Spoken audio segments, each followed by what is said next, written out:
Hello friends, मी Vishakha. Global online मराठीमध्ये आपल्या सर्वांचं स्वागत आहे.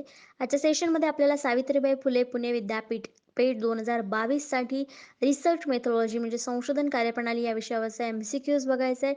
MCQs थ्रू आपण संपूर्ण कन्सेप्ट क्लिअर करणार आहोत, सगळ्या टर्म्स समजून घेणार आहोत या सेशनमध्ये.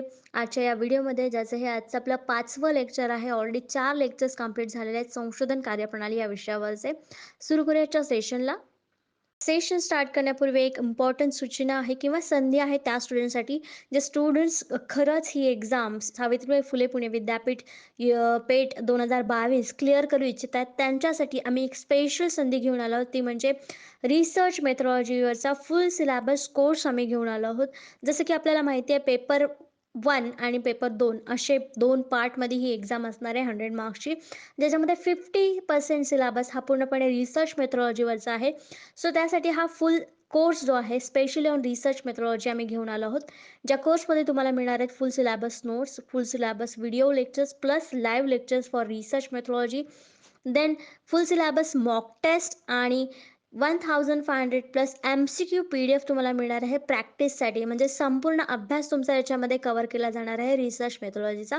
या कोर्सची फीस आहे ₹599 आणि इकडे दिलेल्या व्हॉट्सअप नंबरवरती तुम्ही मेसेज करून लगेचच कोर्सला जॉईन होऊ शकता आणि 100% सिलेक्शनची गॅरंटी मिळवू शकता. स्क्रीनवर दिसतो आहे तो पूर्ण सिलेबस आहे. Foundation of research, meaning of research, motivation for research, objectives of research, characteristics of scientific method, empiricism, value neutrality, repeatability, verifiability, approaches to the research, positivistic and interpretive, qualitative and quantitative, inductive and deductive, हे सगळे unit 1 मधले points आहेत. आजच्या व्हिडिओमध्ये आपण foundations of research, meaning of research, motivation for research, objectives of research, characteristics of scientific method हे 3 topic घेणार आहोत आणि त्यावरचे काही MCQs बघणार आहोत, त्याचा कन्सेप्ट बघणार आहोत. आजच्या व्हिडिओमध्ये जर हा टॉपिक कवर झाला नाही तर आपण नेक्स्ट लेक्चरमध्ये देखील हेच टॉपिक कवर करणार आहोत. तर बघूया पहिला प्रश्न काय आहे याचा. फर्स्ट आहे, who authored the book methods of social research. सामाजिक संशोधनातील पद्धती या पुस्तकाचे लेखन कोणी केले आहे किंवा त्याचे ऑथर कोण आहेत हे आपल्याला सांगायचं आहे. The meaning of research, definition of research हे सिलेबसमध्ये आहे आणि त्याच्यामध्ये आपल्याला अशा प्रकारचे प्रश्न येऊ शकतात की हे बुक कोणी लिहिलेलं आहे, कुठल्या संशोधकांनी लिहिलेलं आहे किंवा कोणत्या संशोधकाच्या पुस्तकामध्ये जो मेथड्स सांगितलेला आहे सोशल रिसर्चचा, असा देखील प्रश्न येऊ शकतो आपल्याला. मी इथे आपल्याला विचारलेलं आहे की मेथड्स इन सोशल रिसर्च या बुकचे लेखन कोणी केलेले आहे किंवा लेखक कोण आहेत. ऑप्शन्स आहेत Wilkinson, CR Kothari, Kerlinger and Good and Hatt. हे 4 ऑप्शन्स दिलेले आहेत. तर आपल्याला याचं करेक्ट आन्सर सांगायचं आहे. त्याचं करेक्ट आन्सर आहे D, God and hat.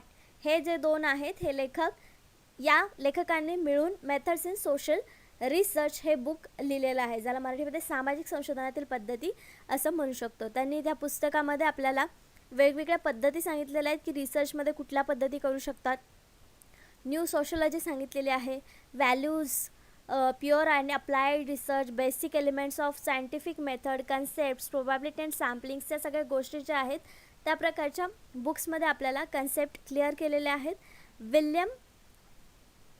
William जे गुड आणि पॉल हॅट या 2 लेखकांनी. This book attempts to steer a course between simple adult account of research studies with their technical details. तर या बुकमध्ये त्यांनी काय सांगितलेलं आहे, सिम्पल अकाउंट्स सांगितलेले आहेत ऑफ रिसर्च स्टडीजचे, वेगवेगळ्या मेथड्स सांगितलेले आहेत, टेक्निकल गोष्टी सांगितलेल्या आहेत की रिसर्च कसे केले गेले पाहिजेत हे त्यांच्या बुकमध्ये त्यांनी सांगितलेलं आहे. And a set of broad generalization about research methodology. तेच पद्धती, बुकच्या नावावरूनच आपण अंदाज लावू शकतो की त्या बुकमध्ये काय माहिती दिलेली आहे किंवा कशाचा अभ्यास केलेला आहे. मग त्यामध्ये आपल्याला त्यांनी जनरलायझेशन सांगितलेलं आहे रिसर्च मेथोडॉलॉजी विषयी. तर ही बुक पब्लिश कधी झाली होती, 1952 मध्ये. नेक्स्ट क्वेश्चन बघूया. सेकंड नंबरचा क्वेश्चन आहे, research is an organized and systematic enquiry defined by. संशोधन ही एक संघटित आणि पद्धतशीर चौकशी आहे, डॅशद्वारे परिभाषित केली गेली आहे किंवा यांनी आपल्याला सांगितलेलं आहे. तर ही एक डेफिनेशन आहे किंवा एक स्टेटमेंट आहे जे एका संशोधकाने केलेलं आहे संशोधनाबद्दल. तर संशोधनाबद्दल ते काय म्हणतात की हे एक संघटित आणि पद्धतशीर चौकशी आहे. का? कारण आपण वेगवेगळ्या स्टेजमधून ही प्रोसेस करतो आणि ही एक पूर्ण प्रोसेस आहे, सिस्टमॅटिक आहे आणि ही एक एन्क्वायरी पण आहे. कारण आपण जेव्हा डेटा कलेक्ट करतो तेव्हा ते वेगवेगळ्या टेक्निक्सच्या आधारे, टूल्सच्या आधारे ती एन्क्वायरी करून आपण हा डेटा कलेक्शन करत असतो. म्हणून रिसर्च ही एक ऑर्गनाइज्ड म्हणजे संघटित आणि पद्धतशीर चौकशी आहे असं एक संशोधक आपल्याला म्हणतो. पण तो कोणता संशोधक आहे तो आपल्याला सांगायचा आहे या प्रश्नामधून. आपल्या ऑप्शन्स आहेत Marshall, P V Young, Emory आणि कार्लिंगर. तर याचं करेक्ट आन्सर आहे सी, एमोरी. एमोरी काय म्हणतात की research is an organized and systematic enquiry. This is about our research. A systematic investigation including research development, testing and evaluation designed to develop or contribute to generalized knowledge. या प्रकारचा meaning असलेली definition आपल्याला एमोरी या संशोधकांनी दिलेली आहे की ज्याच्यामध्ये सिस्टमॅटिक इन्व्हेस्टिगेशन असतं म्हणजे पद्धतशीर शोध असतो, इन्क्लुडिंग रिसर्च डेव्हलपमेंट त्याच्यामध्ये संशोधनाचा विकास देखील होत असतो, टेस्टिंग अँड इव्हॅल्युएशन असतं म्हणजे त्याच्यामध्ये परीक्षाही घेतली जाते, टेस्टही घेतले ते आणि त्याचं मूल्यांकनही केलं जातं. कशासाठी? तर जे आपल्याकडे नॉलेज आहे किंवा जे नॉलेज आपल्याला मिळणार आहे ते जनरलाइज करण्यासाठी आणि कंट्रीब्यूट करण्यासाठी. या प्रकारची डेफिनेशन आपल्याला एमोरी या संशोधकाने दिलेली आहे. नेक्स्ट क्वेश्चन बघूया 3rd नंबरचा. A systematic step-by-step procedure following logical process of reasoning called. तर्कशक्तीच्या तर्कशुद्ध प्रक्रियेनंतर एक पद्धतशीर पायरी असते त्याला काय म्हणतात? म्हणजे त्यांनी एक सांगितले की एक सिस्टमॅटिक आणि स्टेप बाय स्टेप प्रोसिजर आहे ज्याच्यामध्ये आपण लॉजिकल प्रोसेससुद्धा लावतो किंवा रिझनिंग जे आहे लॉजिकल प्रोसेस ऑफ रिझनिंग तिथे आपण वापरतो. तर त्या प्रक्रियेला काय म्हणतात किंवा ती पद्धत कुठली आहे ते आपल्याला सांगायचं आहे. ऑप्शन्स दिलेले आहेत एक्सपेरिमेंट प्रयोग, ऑब्झर्वेशन म्हणजे निरीक्षण, डिडक्शन म्हणजे अनुमानिक अँड सायंटिफिक मेथड म्हणजे वैज्ञानिक पद्धत. तर ज्यामध्ये आपण स्टेप बाय स्टेप प्रोसिजर करतो शिवाय त्याच्यामध्ये रिझनिंग लॉजिक पण लावलेलं असतं तर ते आपलं एक सायंटिफिक मेथड असते यूज करण्याची. म्हणून त्याचं करेक्ट आन्सर आहे डी, सायंटिफिक मेथड म्हणजे वैज्ञानिक पद्धत. तर ही वैज्ञानिक पद्धत काय आहे, सायंटिफिक मेथड का आहे, कारण ती एक स्टेप बाय स्टेप फॉलो केलेली प्रोसिजर आहे म्हणून त्याला आपण सायंटिफिक मेथड असं म्हणू शकतो. शिवाय त्याच्यामध्ये लॉजिकल प्रोसेस लावलेली आहे जी रिझनिंगची यूज केलेली आहे. एक्सपेरिमेंट म्हणू शकत नाही आपण, त्याच्यामध्ये स्टेप बाय स्टेप करतोय प्रोसिजर आपण पण त्याच्यात रिझनिंगचं लॉजिक आपण तिथे लावलेलं नाही आहे. तिथे जे आपल्याला समोर जे दिसणार आहे तेच आपण मांडणार आहे पण इथे प्रोसेसमध्ये आपण लॉजिकल रिझनिंग लावलेलं आहे म्हणून ती एक सायंटिफिक मेथड आहे, वैज्ञानिक पद्धत आहे. म्हणून याचं करेक्ट आन्सर आपल्याला डी मिळालेलं आहे. The scientific method is a standardize way of making observation. तर सायंटिफिक मेथड नेमकं काय आहे ते आपण समजून घेऊया.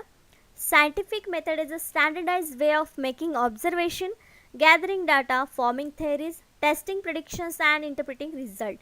तर सायंटिफिक मेथडमध्ये काय असतं तर जे आपण विज्ञानाच्या आधारे जे स्टँडर्डाइज वे असतात, ऑब्झर्वेशन म्हणजे निरीक्षणाचे मार्ग असतात, डेटा कलेक्शनचे मार्ग असतात, थेअरी फॉर्म करणं म्हणजे थेअरी तयार करणं, टेस्ट जे असतात आपल्या टेस्टिंग त्याचं प्रिडिक्शन करणं की काय असेल या टेस्टमध्ये किंवा यामध्ये कुठल्या पॉसिबिलिटीज आहेत ते सगळं सांगणं किंवा रिझल्ट काय असेल ते इंटरप्रेट करणं, हे सगळं जे आहे ते सायंटिफिक मेथडमध्ये होत असतं. सायंटिफिक मेथडमध्ये म्हणजे वैज्ञानिक पद्धतीमध्ये होत असतं. Researchers make observation in order to describe and measure behaviour. तर एखाद्या व्यक्तीचं बिहेवियर म्हणजे वागणं किंवा एखाद्या वस्तूचं रिझल्ट काय आहे किंवा त्याचं बिहेवियर कसं आहे हे सांगण्यासाठी रिसर्चर्स ऑब्झर्वेशन ही गोष्ट वापरत असतात किंवा ते डिस्क्राईब करण्यासाठी ऑब्झर्वेशन करत असतात म्हणजे निरीक्षण करत असतात. तर ही एक प्रकारची सायंटिफिक मेथड आहे असं आपण म्हणू शकतो. नेक्स्ट क्वेश्चन 4th नंबरचा. Ethical neutrality is a feature of. नैतिक तटस्थता हे त्याचं वैशिष्ट्य आहे. कशाचं? न्यूट्रॅलिटी. इथिकल न्यूट्रॅलिटी म्हणजे नैतिक तटस्थता. तर हे काय आपण कन्सेप्ट समजून घेऊया पण त्याच्या आधी आपल्याला याचा आन्सर माहिती पाहिजे. Ethical neutrality is a feature of. नैतिक तटस्थता हे त्याचे वैशिष्ट्य आहे. ऑप्शन्स डिडक्शन, अनुमानिक, सायंटिफिक मेथड वैज्ञानिक पद्धत, ऑब्झर्वेशन म्हणजे निरीक्षण आणि एक्सपिरियन्स म्हणजे अनुभव. तर आपण मागे एक कन्सेप्ट बघितली सायंटिफिक मेथड आपण लॉजिक लावलं तर त्याचा आन्सर इथे आपल्याला मिळेल की नैतिक तटस्थता कशामध्ये असले पाहिजे, आपल्या सायंटिफिक मेथडमध्ये असले पाहिजे. म्हणजे जी काय आपण मेथड करू त्याला योग्य मार्ग मिळेल आणि त्याचं करेक्ट असा रिझल्ट मिळेल, बायस होणार नाही. यासाठी आपल्याला नैतिक तटस्थता तिथे असणं गरजेचं आहे जेव्हा आपण सायंटिफिक मेथड म्हणजे वैज्ञानिक पद्धत लागू करणार आहोत. मग हे त्याचं वैशिष्ट्य आहे, कारण जेव्हा जेव्हा आपण सायंटिफिक मेथड वापरतो तेव्हा तिथे नैतिक तटस्थता आपोआपच येते. म्हणून हे त्याचं वैशिष्ट्य आहे आणि आपला करेक्ट आन्सर देखील बी आहे, सायंटिफिक मेथड वैज्ञानिक पद्धत. In research, the term neutrality implies that an inquiry of free of bias or is separated from the researcher's perspectives, background, position and conditioning circumstance. तर न्यूट्रॅलिटी म्हणजे काय, तटस्थता म्हणजे काय, तर जेव्हा आपण एखादी एन्क्वायरी करतो म्हणजे एखाद्या गोष्टीची माहिती मिळवण्यासाठी प्रयत्न करतो, काम करत असतो त्याच्यावरती, तेव्हा आपण बायस न होता म्हणजे पक्षपात न करता तिथे आपल्याला माहिती मिळवायची असते. किंवा जो रिसर्चरचा पर्स्पेक्टिव्ह आहे, दृष्टिकोन आहे, विचार आहे, त्याच्यापासून तो स्वतः सेपरेट असतो. त्याचं बॅकग्राऊंड, पोझिशन, कंडिशन हे सगळं तिथे मॅटर करत नाही किंवा रिसर्चरला ते सगळं बाजूला ठेवून जे काय माहिती आहे ती गोळा करायची असते. म्हणजे तो एक तटस्थपणे काम करत आहे असं आपण म्हणू शकतो, ज्याला आपण न्यूट्रॅलिटी असं म्हणू शकतो. When a researcher or the research is set to be neutral, म्हणजेच आपण जे सांगितलं की या सगळ्या गोष्टी बायस न होणं किंवा एखाद्या आपल्या विचारापासून, आपल्या दृष्टिकोनापासून, आपल्या बॅकग्राऊंडपासून वेगळं राहून त्याची माहिती मिळवणं, यालाच आपण न्यूट्रॅलिटी असं म्हणू शकतो. The enquiry is also employed to be trustworthy आणि लेजिटिमेट. तर जेव्हा माहिती अशा प्रकारे जेव्हा आपण माहिती मिळवू तेव्हा ती एक विश्वसनीय माहिती तयार होते किंवा एक विश्वसनीय माहिती लोकांपुढे समोर येते. नेक्स्ट क्वेश्चन आपण बघूया 5th नंबरचा. Scientific method is committed to, वैज्ञानिक पद्धत वचनबद्ध आहे कशाशी.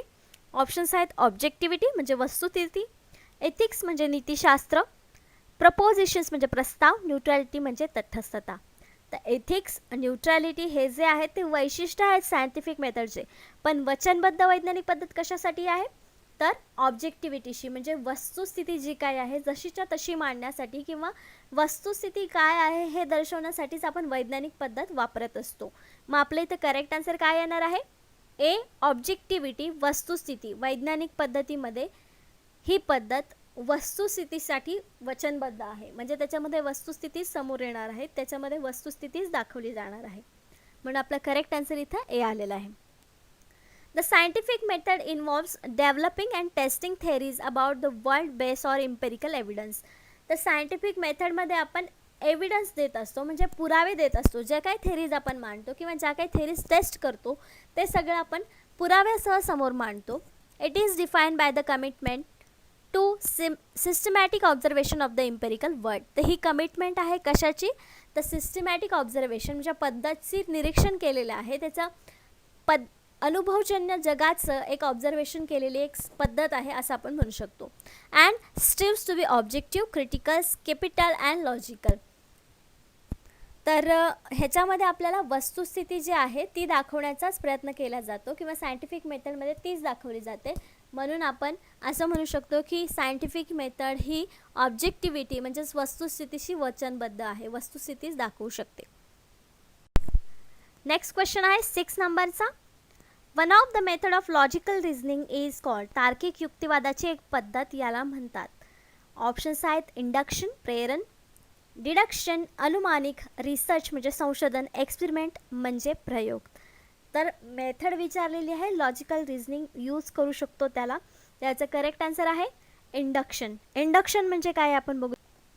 In scientific research, induction is a form of reasoning used in pursuit of understanding and knowledge. तर आपल्याला समज आणि माहिती मिळण्यासाठी एक फॉर्म, एक मेथड आहे रिझनिंगची ज्याला आपण इंडक्शन असं म्हणू शकतो. इस्टॅब्लिशिंग a relationship between observation and theory. Observation म्हणजे निरीक्षण आणि आपला सिद्धांत या दोन्हीमध्ये संबंध प्रस्थापित करण्यासाठी हे रिझनिंग यूज केलं जातं असं आपण म्हणू शकतो. Induction lies behind any effort to generate general statement based on observation or efforts to develop theory for empirical data. जो काय आपल्याला डेटा मिळालेला आहे त्याच्यावरून आपल्याला जे काय आपण ऑब्झर्वेशन केलेलं आहे त्यातून आपल्याला जनरल स्टेटमेंट फॉर्म करण्यासाठी ह्या प्रकारचं रिझनिंग आपल्याला कामात येतं, जे सायंटिफिक मेथडमध्ये आपण यूज करू शकतो. तर त्याचं नाव काय आहे, ते रिझनिंग कोणतं आहे, तर induction. Induction is a form of reasoning use in pursuit of understanding and knowledge. तर यासाठी हे इंडक्शन वापरलं जातं. मग इथे आपलं करेक्ट आन्सर आलं होतं इंडक्शन. नेक्स्ट क्वेश्चन आहे 7th नंबरचा.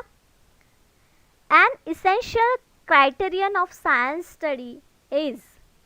विज्ञान अभ्यासाचा निकष हा आहे. विज्ञान अभ्यास कशावर आधारित आहे किंवा काय म्हणून आपण त्याच्यावरती निकष लावू शकतो, कशाचे निकष लावू शकतो विज्ञान अभ्यासाला. ऑप्शन्स आहेत बिलीफ, विश्वासावरती विज्ञानाचा अभ्यास केला जाऊ शकतो का, नाही. व्हॅल्यूज, मूल्यावरती, नाही. सी ऑब्जेक्टिव्ह म्हणजे वस्तुस्थिती, डी सब्जेक्टिव्हिटी. त्याचं करेक्ट आन्सर आहे सी ऑब्जेक्टिव्हिटी, वस्तुस्थिती. आपण बघितलं सायंटिफिकल मेथडमध्ये कुठली गोष्ट वापरली जाते तर तिथं वस्तुस्थिती सी वचनबद्ध असते सायंटिफिक मेथड. मग इथेच आपण सायन्सचा स्टडी करत असताना कुठला निकष आवश्यक आहे तर ऑब्जेक्टिव्हिटी म्हणजे वस्तुस्थिती. वस्तुस्थितीमध्ये जे काय एक्सपेरिमेंट घडतात किंवा जे काय शोध लागतात त्यावरती आपण विज्ञानाचा अभ्यास केला असं आपण म्हणू शकतो. म्हणून विज्ञानाचा अभ्यासाचा निकष आहे वस्तुस्थिती. Scientific objectivity is a characteristic of scientific claims, methods and result. It expresses the idea that claims, methods and result of science are not or should not be influenced by particular perspective. तर scientific मेथडमध्ये वस्तुस्थिती जी मांडलेली असतं ते एक वैशिष्ट्य असतं scientific मेथडचं, कारण त्याच्यामधले रिझल्ट्स जे असतात, पद्धती ज्या असतात त्या कोणाच्या विचारांनी किंवा त्यांच्या पक्षपाताने इन्फ्लुएन्स होऊ नये, म्हणजे त्याच्यावर त्याचा प्रभाव असू नये, पर्टिक्युलर दृष्टिकोन त्याच्यावर असू नये, हे त्याच्यामध्ये मानलं जातं. व्हॅल्यू, कमिटमेंट्स, कम्युनिटी बायस और personal interest to name a few relevant factors. तर यामधले काही जे फॅक्टर्स आहेत ते त्याच्यामध्ये असतात परंतु ते बायस नसतात. ते एका सायंटिफिक मेथडने, एका व्यवस्थित मार्गाने, पद्धतीने स्टेप बाय स्टेप बनवलेले असतात आणि ते वस्तुस्थितीशी निगडीत असतात किंवा वस्तुस्थितीवरच आधारित असतात असं आपण म्हणू शकतो वैज्ञानिक पद्धती रिसर्चमधल्या. नेक्स्ट क्वेश्चन आहे 8th नंबरचा. Empirical verifiable observation is. अनुभवजन्य सत्यापित निरीक्षण आहे किंवा अनुभवजन्य सत्यापित निरीक्षणाला काय म्हणतात. ऑप्शन्स आहेत थिअरी, सिद्धांत, मूल्य, फॅक्ट, तथ्य, स्टेटमेंट, विधान. तर आपल्याला याच्यामध्येच प्रश्नामध्येच आपल्याला आन्सर इथे मिळेल की अनुभवजन्य सत्यापित निरीक्षण, जसा न्यूटनचा लॉ होता की निरीक्षण केलं की सफरचंद खालीच पडत आहे, आकाशात उडत नाही आहे किंवा आजूबाजूलाही जात नाही आहे, खाली येत आहे. ग्रॅव्हिटेशनल फोर्स अनुभवजन्य प्रस्थापित निरीक्षणावरून आपल्याला तिथे शोध लागला, मग तिथे ग्रॅव्हिटीची थिअरी निर्माण झाली. मग आपल्या इथे करेक्ट आन्सर काय येणार आहे, ए थिअरी, सिद्धांत. Empirical verifiable observation is theory. जे आपल्या अनुभवातून एखादं सत्य बाहेर येतं किंवा निरीक्षण केलं जातं सत्य, त्याला आपण थेअरी म्हणतो किंवा तीच थेअरी आपण बाकीच्यांना सांगतो. सिद्धांत ज्याला आपण म्हणतो. Theories are formulated to explain, म्हणजे थेअरीज कशासाठी असतात, तयार कशासाठी केल्या जातात, ते दुसऱ्यांना एक्सप्लेन करण्यासाठी, बाकीच्या लोकांना ते समजण्यासाठी, प्रिडिक्ट करण्यासाठी, समोरच्या फ्युचरमधल्या काही गोष्टी प्रिडिक्ट करण्यासाठी. अँड अंडरस्टँडिंग फेनॉमेना, तर त्याचा मेन उद्देश काय आहे किंवा काय कार्य आहे हे समजून घेण्यासाठी.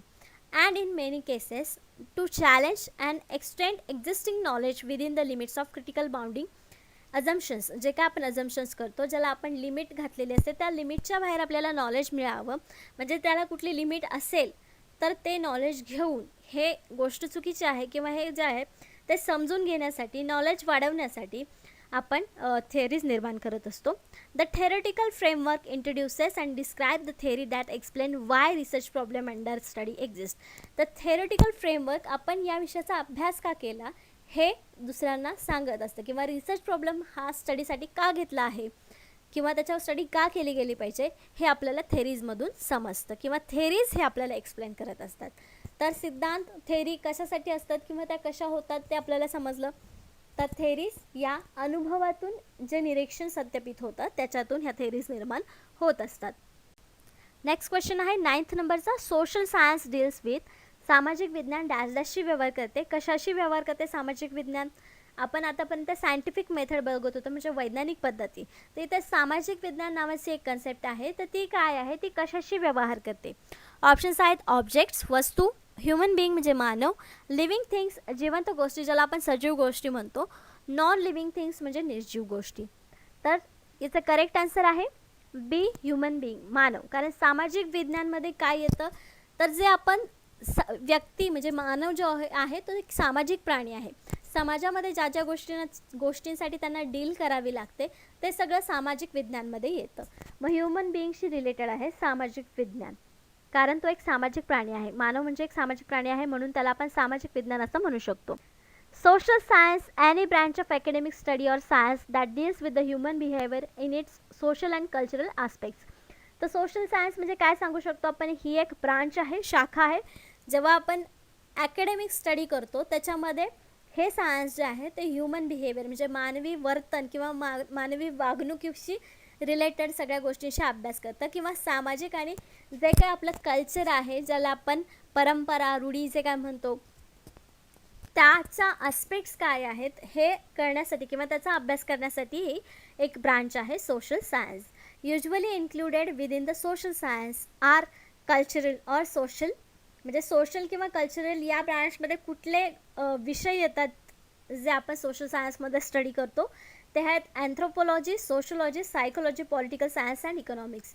हे बहुतेक सारे विषय आपल्या ओळखीचे आहेत आणि हे विषय सोशल सायन्समध्ये येत असतात. जर आपल्याला माहिती असेल तर सोशल सायन्स आणि नॅचरल सायन्स हे काय गोष्टी आहेत ते आपल्याला वेगवेगळ्या दोन गोष्टी आहेत हे समजेल किंवा फरक आपल्याला त्यातला माहिती असेल. नेक्स्ट क्वेश्चन आहे 10th नंबरचा. Science is broadly divided into. Science जसं आता आपण बघितलं सामाजिक विज्ञान आणि सायन्स हे सायन्सच्या कुठल्या कुठल्या कॅटेगरीमध्ये सायन्स विभागलं गेलेलं आहे, विज्ञान मोठ्या प्रमाणात विभागले गेले आहेत किंवा कोणत्या मोठ्या गटांमध्ये हे विभागलं गेलेलं आहे ते आपल्याला सांगायचं आहे. ऑप्शन्स आहेत नॅचरल अँड सोशल, नैसर्गिक आणि सामाजिक, नॅचरल अँड फिजिकल, सामाजिक आणि शारीरिक, फिजिकल अँड मेंटल, शारीरिक आणि मानसिक, सोशल अँड फिजिकल, सामाजिक आणि शारीरिक. त्याचं करेक्ट आन्सर असणार आहे ऑप्शन्स बघितल्याचं आपल्याला करेक्ट आन्सर मिळतं आहे. आत्ताच लास्ट क्वेश्चन बघितला आपण, सोशल सायन्स हा एक ब्रांच आहे, मग त्याच्याबरोबर दुसरी कुठली ब्रांच असणार आहे, त्याचं करेक्ट आन्सर आहे ए नॅचरल अँड सोशल, नैसर्गिक आणि सामाजिक. तर नॅचरल सायन्समध्ये काय येतं, जे एक्सपेरिमेंट आपण बघितले किंवा थिअरीज ज्या संशोधकांनी मांडलेल्या आहेत, ग्रॅव्हिटेशनल फोर्सची जसे आपण उदाहरण दरवेळेस घेतो कारण ते आपल्याला सगळ्यांना परिचयाचे आहे, हे नैसर्गिक आहे. हे नैसर्गिक सायन्स आहे असं आपण म्हणू शकतो. आणि दुसरीकडे सोशल सायन्स ज्याच्यामध्ये आपण ह्युमन बिहेवियरचा अभ्यास करतो. या दोन मेन ब्रॉड कॅटेगरी आहेत. मग बाकीचे जे रिसर्च आहेत ते या दोन्हीमध्येच विभागले जातात. जसं की आपण बोलू शकतो की दूध उतू का जातं, हे एक नॅचरल सायन्समधला प्रश्न आहे, पण व्यक्तीने दुधाकडे लक्ष दिलं नाही तेव्हा दूध उतू गेलं, हा विषय झाला सोशल सायन्सचा. असं आपण एक उदाहरण घेतलेलं आहे. हा एक रिसर्चचा विषय नसला तरी उदाहरण समजून घेण्यासाठी आपण ह्या दोन कॅटेगरीज घेतलेल्या आहेत. जसं की मानवाची कुठली कृती आहे ती सोशल सायन्समध्ये, जी नैसर्गिक कृती आहे पण मानवाला ती माहिती आहे किंवा मानवाकडून घडलेली आहे पण ती नैसर्गिकरित्या झालेली आहे, ती नैसर्गिक सायन्समध्ये येते. Science can be grouped into 2 broad categories. Main दोन कॅटेगरीमध्ये सायन्स विभागलं जाऊ शकतं, ते आहे natural science and social science. Natural sciences can be further classified into physical science, earth science, life science and others. मग नॅचरल सायन्समध्ये त्याच्यामध्ये फिजिकल सायन्स म्हणजे भौतिक विज्ञान, अर्थ सायन्स म्हणजे पृथ्वीचं जे काय सायन्स आहे ते, लाईफ सायन्स म्हणजे त्याच्यामध्ये जीवशास्त्र आणि वेगवेगळे विषय त्याच्यामध्ये येतात. म्हणजे ब्रॉड कॅटेगरी दोन आहेत पण त्याच्यामध्ये आणखीन वेगवेगळे विषय येऊ शकतात, नॅचरल सायन्समध्ये देखील आणि सोशल सायन्समध्ये देखील. तर अशा प्रकारे आजचे आपले 10 प्रश्न 10 कन्सेप्ट इथे झालेले आहेत. नेक्स्ट लेक्चरमध्ये आपण याच विषयावरचे आणखीन 10 प्रश्न बघूयात कारण पूर्ण टॉपिक याच्यामध्ये कव्हर झालेलं नाही आहे. आपल्याला अजून क्लासिक कॅरेक्टरिस्टिक्स बघायचे आहेत, रिसर्चचे कोणते कोणते आहेत, त्यानंतर अजून प्रश्न त्याच टॉपिकवरचे बघणार आहोत. म्हणजे पुढच्या लेक्चरमध्ये देखील या 3 टॉपिकवरचेच 10 प्रश्न आणि 10 कन्सेप्ट आपण बघणार आहोत, तर रिसर्च मेथडची टॉपिकवरचे.